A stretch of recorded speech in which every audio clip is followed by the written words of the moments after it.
po ba ang daming taong may alam pero kulang ng kakayahan? Hello? Sir, mahusay na ako eh. Mahusay ka na talaga. Pero tandaan mo ha, hindi natatapos yan dyan.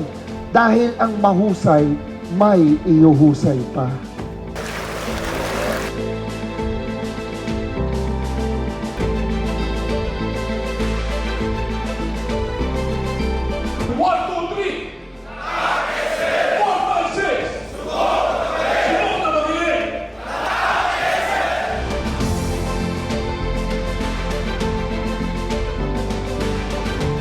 Naniniwala kasi ako sa pagiging salesman, naniniwala ako, tandaan nyo to, tinatawag na first mover's advantage.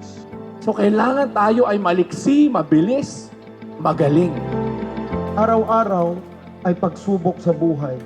Kapag napagtagumpayan mo, dadaling ka sa susunod na chapter ng buhay mo.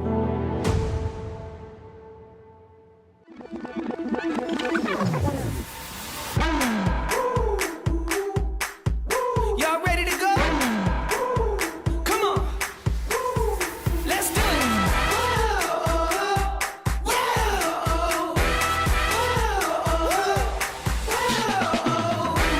I'm a lightning flash, yeah, I'm coming fast.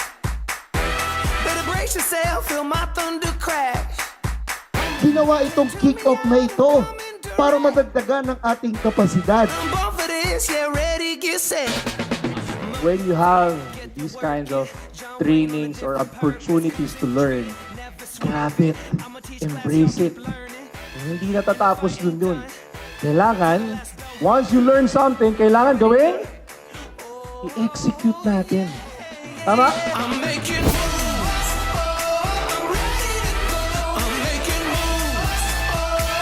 Get up and go. I'm never gonna stop until I'm on top. I'm gonna do what I do. I'm making moves. Tandaan mo, ang successful daw na tao, ang winner, hindi yung naghahanap ng oportunidad. Yan yung mga taong kusang dumarating ang oportunidad. Kasi ang lupit mo, ang husay mo, oportunidad ang hahabol sa iyo. I'm the thunder.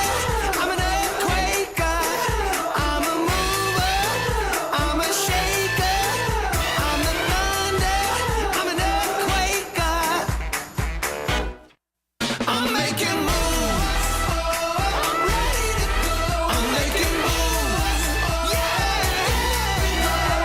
I'm never gonna stop until I'm on top. I'm making Alam nyo, ang tunay na winner, hindi yung hindi nagkakamali o nagagapat. Yung nagpapatuloy dahil natuto sa kanyang pagkakamali. At sa dulo, hindi pa sa baso sumusunod. moves. Dito sa Estancia de Lorenzo, basta tatak excellence,